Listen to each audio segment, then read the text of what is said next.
Estás escuchando la radio de la UTN Facultad Regional Resistencia. Y esto es Ingeniero, descubriendo el gen de los profesionales que construyen nuestro futuro. Hola, ¿cómo están? Bienvenidos y bienvenidas a un nuevo episodio. Soy Franco Felicia. Y yo soy Germán Botelo. Qué gusto acompañarlos. Hoy tenemos la mesa completa, ¿no? Así es, hola a todos. Acá Facundo Ludeman, listo para aportar los datos históricos y tecnologías del día. Qué buen tema nos convoca hoy. Y para completar el equipo, yo soy Francisco Toledo. Un saludo a toda la gente que nos está escuchando. Estamos con las pilas a 1000 para este episodio. Totalmente. Antes de meternos de lleno, les contamos a los que recién se enganchan que los cuatro somos estudiantes de Ingeniería del Sistemas, o ICE para los amigos, acá en la UTN, Facultad Regional Resistencia.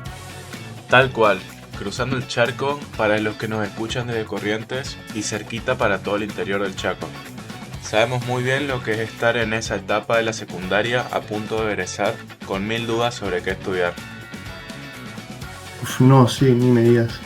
Esa presión de tener que elegir una carrera a los 17 o 18 años y no saber bien con qué te vas a encontrar en el mundo real, justamente por eso armamos este programa. Exactamente. Si estás en los últimos años de la secundaria acá en el Chaco, en Corrientes o en cualquier parte del NEA y te pican las ganas de estudiar algo relacionado a las ciencias exactas o la tecnología, este programa es exactamente para vos. Hoy tenemos un programa cargadísimo. Vamos a responder a esa pregunta que seguro te da vuelta en la cabeza. ¿Qué significa realmente ser ingeniero? Y para eso vamos a viajar en el tiempo para conocer el origen histórico de la profesión, empezando por los antiguos egipcios que armaban canales de riego, y vamos a debatir las diferencias entre hacer ciencia y hacer ingeniería. También repasaremos la historia de nuestra gran casa, la UTN. Hablaremos de nuestra responsabilidad ética y de lo vital que es la perspectiva de género en la industria actual. Y no solo eso, vamos a analizar la innovación abierta con el caso de Tesla. Y para el gran cierre te vamos a contar de qué vas a trabajar concretamente si elegís sistemas. Arrancamos. Para entender a dónde vamos, primero hay que saber de dónde venimos. Y eso lo va a explicar Facu. ¿El ingeniero siempre estuvo en una fábrica o frente a una compu? Para nada. Si viajamos en el tiempo, la palabra ingeniero viene de muy lejos. Imagínate la antigua Grecia, para el año 31 después de Cristo. Existía una máquina de asedio llamada Ariete Ingenium. El encargado de operar y mantener esa máquina era el ingeniator. De ahí viene nuestro nombre, tenía un fin netamente militar. Ya que arrancamos derribando murallas. Exactamente. Recién en el siglo XVIII, con el señor John Smeaton, nace el término ingeniero civil, justamente para separarse de lo militar. Y de ahí pegamos el salto a la revolución industrial con las máquinas a vapor, hasta llegar al profesional moderno que hoy levanta rascacielos, gestiona data centers inmensos o entrena modelos de inteligencia artificial. El ingeniero evolucionó a la par de la humanidad. Y si hablamos de ingenieros, ¿a quién consideramos como los primeros? ¿Andaban entre las pirámides? Tal cual, Franco. Milenios antes de las computadoras, los motores o las catapultas, en el antiguo Egipto ya se hacía ingeniería pesada. Su mayor problema no era que se les caiga el wifi, sino no morirse de hambre en el medio del desierto. Claro, dependían 100% del río Nilo para tener agua y cultivar. Si el río no llegaba, no comía nadie, ¿no? Exactamente, así era. El Nilo se inundaba una vez al año y dejaba la tierra fértil, pero el resto del tiempo era sequía. Ahí es donde entran estos primeros ingenieros. Ellos no se quedaron rezando, observaron la naturaleza, aplicaron cálculos matemáticos y diseñaron una solución brillante: los canales de riego. Claro, entonces no era hacer una zanja y listo. Ellos trazaron redes inmensas de canales y diques conectados al río, calculando los desniveles exactos del suelo para que el agua fluyera por gravedad hacia los campos más alejados. Incluso inventaron mecanismos como el shaduf, que era una especie de grúa de madera con un contrapeso para levantar baldes de agua hacia zonas más altas. Con pura geometría y trabajo manual, ellos lograron controlar las inundaciones y distribuir agua durante todo el año. O sea que usando el ingenio y los recursos que tenían a mano, transformaron un desierto en el imperio agrícola más grande de la antigüedad. Esa es la definición perfecta de ingeniería. Ni más ni menos. Aplicaron su conocimiento para domar la naturaleza y resolver un problema de vida o muerte para su sociedad. Esa misma esencia, esa capacidad de resolver y optimizar, es la que hoy usamos nosotros para diseñar un sistema informático o levantar una represa. Tremendo recorrido, Fran. Hay una duda clásica que tienen todos los ingresantes. ¿Qué diferencia hay entre un científico y un ingeniero? ¿No hacen lo mismo? Y es una buena pregunta, y la respuesta es un rotundo no. Imagínate esto, el científico es el que busca el conocimiento puro, se pregunta el porqué de la naturaleza, y en base a esta respuesta formula leyes y teorías. El ingeniero, en cambio, toma estos descubrimientos, toda esa ciencia y lo aplica, y lo usa para resolver problemas prácticos y reales de la sociedad. Es decir, pasamos de la teoría a la acción. Exacto, el ingeniero diseña, construye y optimiza. Obviamente no tenemos recursos infinitos ni todo el tiempo del mundo. Nuestro arte está en encontrar la solución más eficiente y optimizando los recursos disponibles para transformar la realidad. Y si hablamos de transformar la realidad, tenemos que hablar de nuestra casa. Para los que nos escuchan desde el NEA, estudiar ingeniería es sinónimo de una sigla muy fuerte, la UTN. Facundo, contanos un poco de esto. Así es. La Universidad Tecnológica Nacional tiene una historia fascinante. Nació en 1948 bajo el nombre de Universidad Obrera Nacional, la UON. Era una época donde Argentina necesitaba industrializarse fuertemente y faltaba mano de obra calificada y directivos de fábrica. Nació como la universidad de la gente que trabaja. Y hoy en día esa esencia sigue intacta. Totalmente. Hoy la UTN es la única universidad del país con una organización netamente federal, con 33 sedes. Y para nosotros, acá en la región, la Facultad Regional Resistencia es el gran motor tecnológico. Cualquier estudiante, nazca donde nazca, puede venir acá, formarse de manera pública y gratuita y liderar la industria de nuestra región. Y algo para sumar es que esa transformación no fue solamente el cambio de una letra en la sigla del nombre. Este paso de Universidad Obrera Nacional a Universidad Tecnológica Nacional en 1959 significó lograr la autonomía universitaria. Y fue clave porque en esa misma época el NEA estaba en un plano de auge de desarrollo y necesitaba con urgencia ingenieros que se quedaran a resolver los problemas de acá. Claro, imagínense lo que era para un chico de Resistencia, de Corrientes o del interior, en los años 60, querer estudiar ingeniería. Tenías que armar las valijas e irte, sí o sí, a Córdoba, a Santa Fe o a Buenos Aires. No todos tenían los recursos para bancarse eso. Totalmente, por eso la mística de nuestra regional resistencia es tan fuerte. No nació de la noche a la mañana por un decreto frío. Nació en el 60 como una delegación que funcionaba gracias al empuje de la propia comunidad local, de los profesionales de la zona y de empresas que decían: necesitamos una usina de ingenieros acá para potenciar la industria algodonera, textil y la infraestructura básica de la región. ¡Qué locura! Pensar que hoy pasamos por el edificio tecnológico de la calle French y vemos aulas enormes, laboratorios excelentes y un movimiento terrible. Pero todo empezó de abajo, con alumnos y docentes que cursaban cuando caía el sol, manteniendo viva la esencia trabajadora de la vieja UON. Exacto, Franco. Por eso cuando decimos que la UTN es netamente federal, no es un eslogan. Las 33 sedes actuales responden a eso, estar donde la industria y la gente lo necesitan. En nuestro caso, la FRR se convirtió en el faro del NEA. Un orgullo total.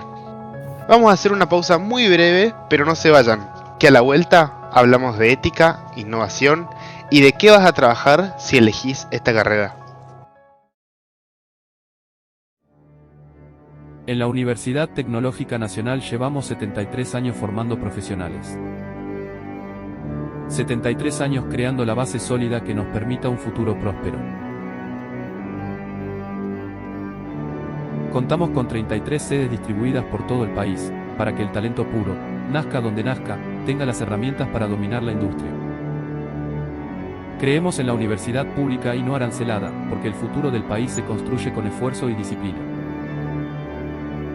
Y en la Regional Resistencia, somos el motor de ese futuro para todo el noreste del país. En nuestras aulas nacen los líderes de la industria. Formamos expertos a través de nuestras ingenierías, electromecánica, química y sistemas de información, junto a la licenciatura en Administración Rural y las tecnicaturas de Programación y Mecatrónica. Pero el futuro no se espera, se construye. En nuestras aulas nacen los líderes de la industria. Los números hablan por nosotros. A nivel nacional, más del 50% de los ingenieros argentinos se gradúan en la UTN. Una red enorme de talento de la que nuestra sede es protagonista, con miles de graduados que hoy dirigen el polo tecnológico y productivo de la región. No te imagines el futuro. Vení a crearlo. UTN Facultad Regional Resistencia. Una trayectoria notable.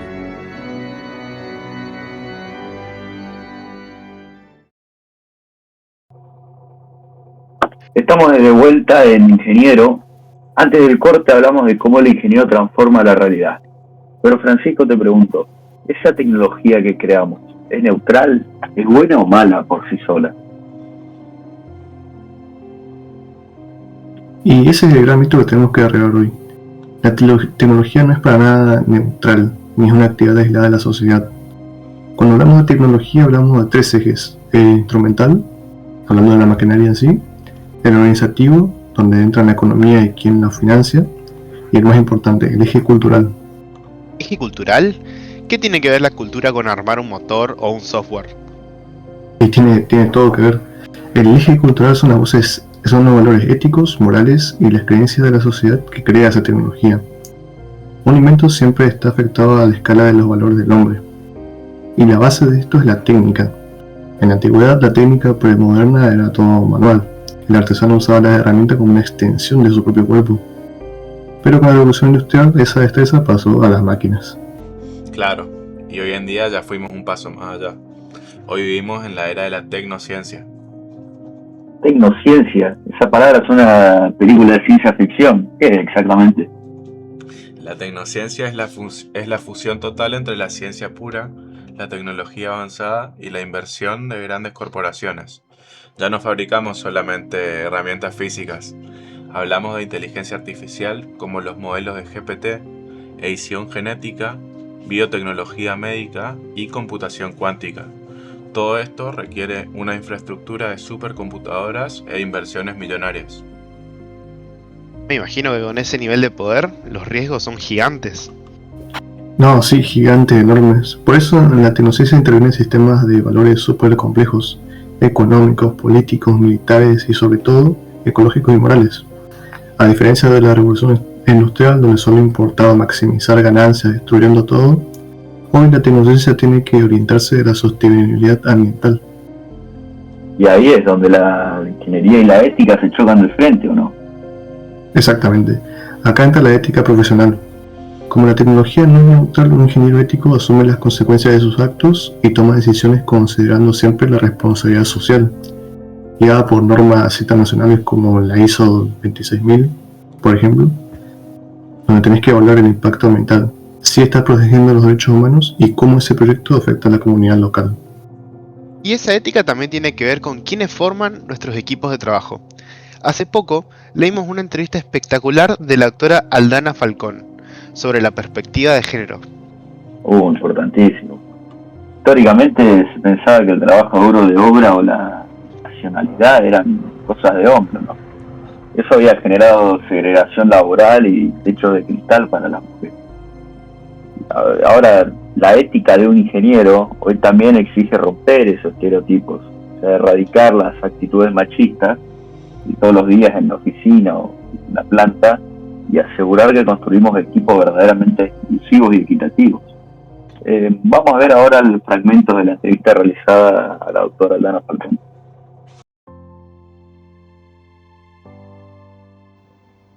Hola a todos y todas. Como parte de los contenidos de la asignatura de Ingeniería y Sociedad, hoy nos toca profundizar en una temática que atraviesa toda nuestra realidad profesional e institucional: la política de género y equidad.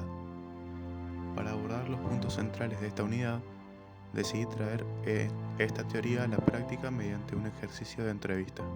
Para ello, creé un personaje ficticio que reúne la voz, trayectoria y conocimiento de las más grandes juristas y académicas latinoamericanas en derechos humanos. Tengo el honor de presentarles a la doctora Aldana Falcón, experta internacional en políticas de género. A través de este diálogo con ella, vamos a desarmar conceptos que a veces damos por sentados y entender por qué la ingeniería necesita hoy más que nunca una perspectiva de equidad. Doctora Falcón, muchas gracias por acompañarnos. Para empezar, ¿cómo definiría la diferencia entre sexo y género? Es un placer. Lo primero es entender que el sexo se refiere a lo biológico y anatómico. En cambio, el género es una construcción cultural histórica. No es un hecho natural, sino un sistema social que asigna roles, normas y comportamientos según el sexo con el que nacemos, convirtiendo una diferencia anatómica en una relación de poder y subordinación. En ese sentido, ¿qué son los estereotipos de género y cómo impactan en el desarrollo profesional dentro de la ingeniería? Los estereotipos son creencias y opiniones preconcebidas sobre cómo deben comportarse varones y mujeres. El estereotipo cultural asocia a las mujeres con la fragilidad y la emotividad, mientras que a los varones se los asocia con la racionalidad y el liderazgo. En la ingeniería, esto se traduce en el prejuicio de que el trabajo de planta, la obra o el diseño de maquinaria pesada no son lugares para mujeres, alejando a muchas jóvenes de estas carreras. El material del que investigamos menciona la división sexual del trabajo. ¿Por qué sigue tan vigente y cómo nos afecta a nivel social y profesional? Históricamente, la sociedad organizó el trabajo de forma que el ámbito público y productivo fuera cosa de hombres, mientras que el trabajo doméstico y de cuidado quedó relegado a las mujeres. Hoy las mujeres están incorporadas a la industria, pero siguen asumiendo la mayor parte del trabajo reproductivo no remunerado. Esto genera una doble jornada laboral que agota física y mentalmente a las profesionales. En el glosario también leímos sobre segregación horizontal y vertical. ¿Cómo se manifiestan estas barreras dentro de una empresa? La segregación horizontal hace que hombres y mujeres trabajen en sectores diferentes. En ingeniería, vas a ver a las mujeres concentradas en áreas de recursos humanos, administración o gestión ambiental, mientras los varones dominan la producción, logística y energía. La segregación vertical son las barreras invisibles que impiden a las mujeres, por más capacidad técnica que tengan, llegar a los altos rangos. ¿Esta segregación tiene relación directa con la brecha salarial? Totalmente. La brecha salarial de género es la diferencia entre el salario promedio de varones y el de las mujeres. No es que a una ingeniera le paguen menos por hacer el mismo cálculo estructural que su compañero, ocurre porque las mujeres acceden a trabajos más precarizados, están en los sectores peor remunerados y ocupan menos cargos de jerarquía. En trabajos formales, la brecha hace que los ingresos masculinos sean un 30% mayores en promedio. ¿Cómo se cruzan los conceptos de androcentrismo y heteronormatividad para invisibilizar las identidades disidentes? ¿Y por Es una qué pregunta evitar que las fundamental. ciencias aplicadas El androcentrismo discutan esto? coloca al varón como el modelo y la medida universal de lo humano, mientras que la heteronormatividad impone el binarismo rígido y la heterosexualidad como la única norma válida. Cuando ambos operan juntos, invisibilizan por completo las realidades de las mujeres y de las identidades trans o no binarias. El desafío para la ingeniería es cambiar de raíz la perspectiva de género. A veces solemos pensar que la violencia es solo un golpe, pero en los equipos de trabajo operan los micromachismos. ¿Cómo identificamos los micromachismos en un entorno laboral?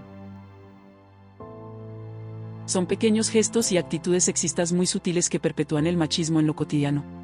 Se evidencian cuando, en una reunión de obra, se le pide automáticamente a la ingeniera que sirva el café o tome nota, cuando se le interrumpe constantemente, o cuando un operario ignora su directiva y busca la validación de un ingeniero varón de menor rango. Mirando el panorama completo, ¿cuáles considera que son los desafíos actuales y futuros más urgentes en materia de equidad en ingeniería? El desafío actual es desarmar la carga mental de la doble jornada y entender que la perspectiva de género no es un capricho, sino una cuestión de derechos humanos y salud laboral integral. A futuro, el reto es cultural, lograr que las empresas e instituciones pasen de tener protocolos reactivos a construir entornos preventivos y proactivos, donde el talento no se desperdicie por prejuicios sexistas de la vieja escuela.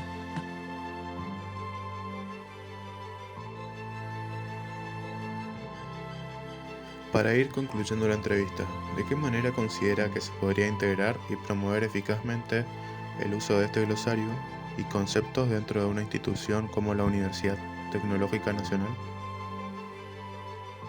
Es un desafío institucional clave. En una universidad de perfil tecnológico, la promoción de este glosario no debe quedar limitada a talleres aislados o complementarios, sino incorporarlos, como se hizo en la materia Ingeniería y Sociedad con la Resolución 1106/19. Concientizar sobre la equidad permite a los estudiantes identificar sesgos y barreras desde las aulas.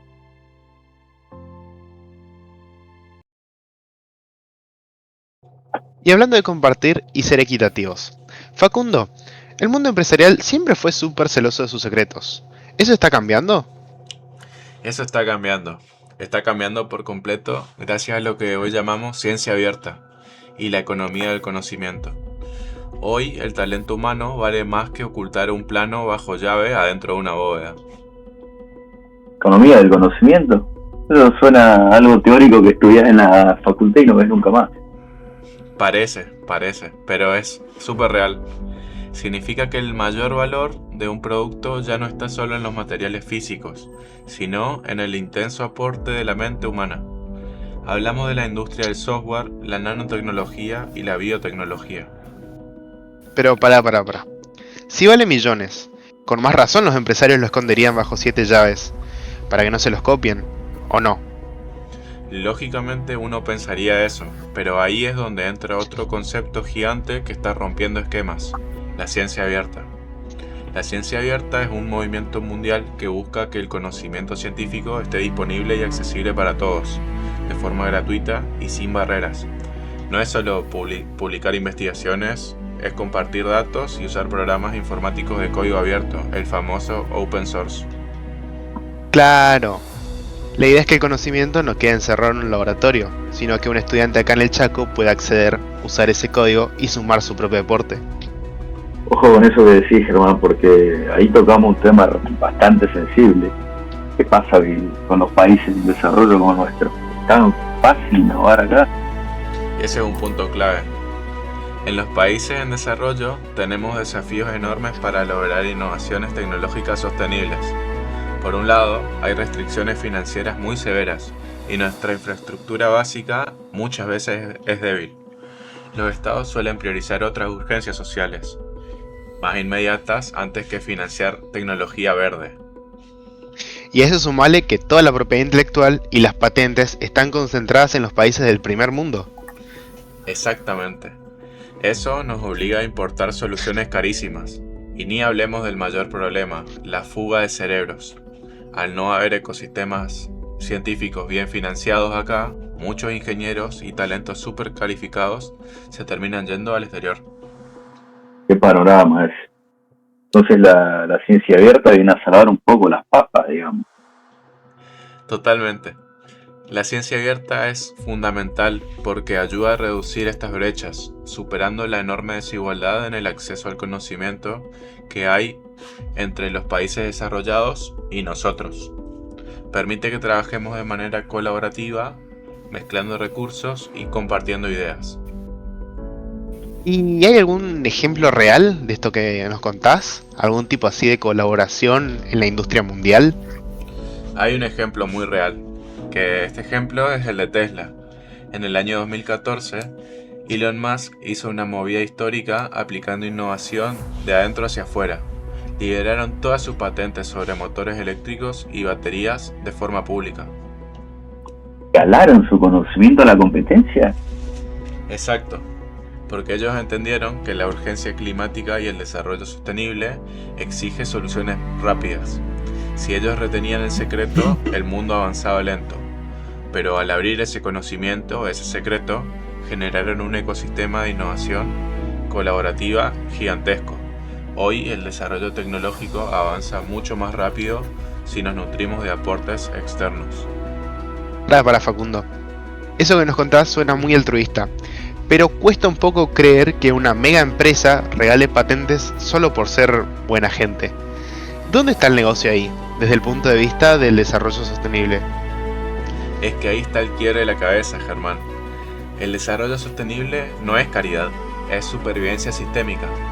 Tesla entendió que si querés que el transporte sea sostenible, no te sirve de nada ser el único que fabrica autos eléctricos si no hay una red global de carga, si los proveedores de litios no escalan su producción o si los ingenieros de todo el mundo no investigan sobre el tema.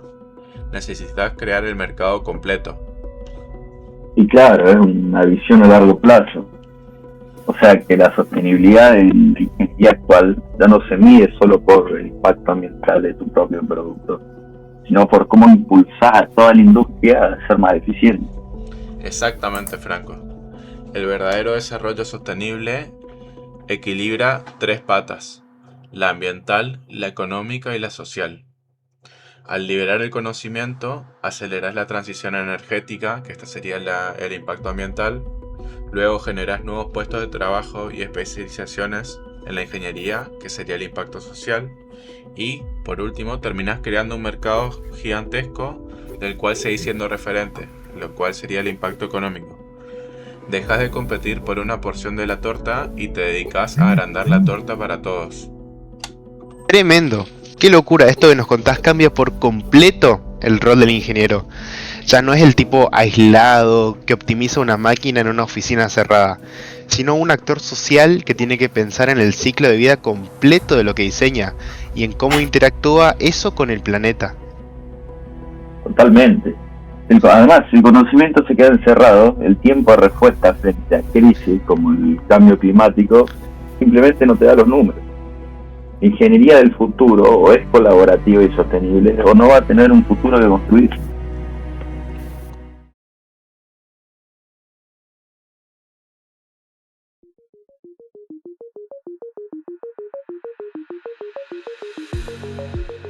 Llegamos a la recta final y vamos a lo concreto. Estás del otro lado y decís, me copa esto, quiero estudiar ingeniería en sistemas en la UTN o algún otro tipo de ingeniería.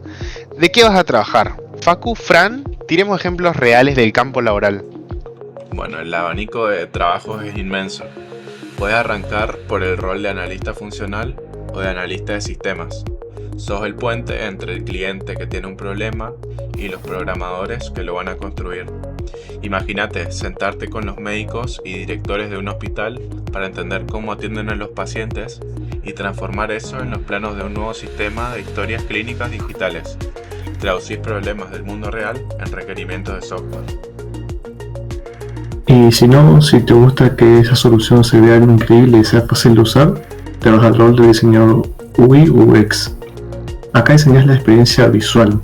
Por ejemplo, armas las maquetas y pantallas de una aplicación de home banking para que cualquier persona, sin importar su edad, pueda hacer una transferencia de dinero en 2 clics sin perderse. O sea, diseñas la cara visible de la app para que sea súper amigable. Tal cual es así.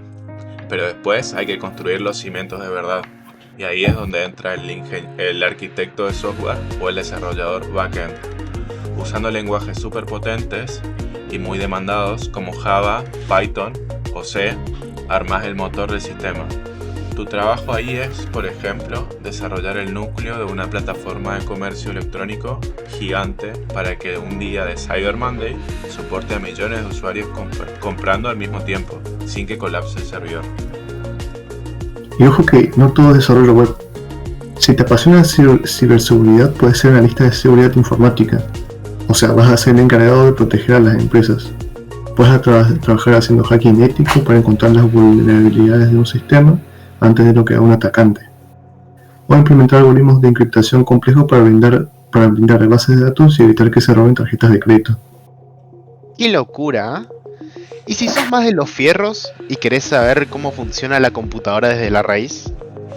Y bueno, ahí te vas al rol del ingeniero de bajo nivel o de sistemas embebidos. Programás súper pegado al hardware con lenguajes como C o C++ o Rust. No haces páginas web, sino que programás, por ejemplo, la computadora interna de un auto moderno para que controle los frenos ABS en milisegundos, o el software que hace funcionar un brazo robótico en una fábrica de ensamblaje. Y no nos olvidemos de la industria del entretenimiento y la simulación, como desarrollador de videojuegos, donde aplicas matemática y física pura usando motores gráficos y lenguajes como C++. También puedes trabajar creando las lógicas de colisión y gravedad para un juego de carreras de última generación, o desarrollando simuladores de vuelo en realidad virtual para entrenar pilotos profesionales. Impresionante. Definitivamente el que se aburre en esta carrera es porque quiere. Hay para todos los gustos y talentos. Así que ya saben, la ingeniería no es solo matemática abstracta, es innovación, es ética, es trabajo en equipo y es la herramienta más poderosa para cambiar nuestra vida. Llegamos al final del recorrido. Espero que este episodio de Ingeniero les haya servido para encontrar ese gen vocacional. Anímense, porque el futuro necesita gente dispuesta a resolver problemas. Gracias a nuestros columnistas y a todos ustedes por estar del otro lado. Nos encontramos en el próximo episodio. Chao, hasta la próxima. Chao, hasta la Chao, próxima. hasta la próxima.